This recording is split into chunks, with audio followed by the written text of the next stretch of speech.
How's it going, Wash Pro friends and family? This is Henry, owner and operator of Big Ben Wash Pros. We're coming at you today with another driveway cleaning for a very satisfied customer here in Tallahassee. If you guys know anyone that needs their driveway cleaned, be sure to tag them down below and we'll come right to the rescue. If you also know anyone that needs their home, roof, or business cleaned, be sure to tag them or message us today for a free estimate. Our concrete cleaning is actually a 4-step process, our first being to remove any large dirt or debris from the surface. Then we will come through and we will pre-treat.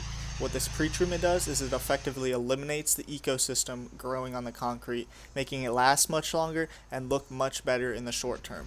We also have a soap in our pre-treatment, and the soap helps remove any dirt that has vested itself deep down in the concrete. That is why you're seeing all these bubbles while we are cleaning it.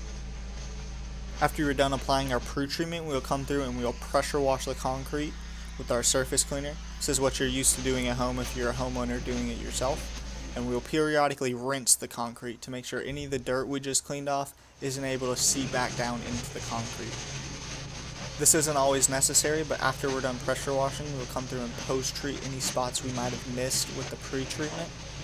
Doing so makes sure we completely eliminate the ecosystem growing on your concrete, allowing the cleaning to last as long as it possibly can. I appreciate all of you for tuning in. If you guys enjoyed this video, be sure to share it with your friends, or at the very least, leave us a thumbs up. Thank you and have a great rest of your day.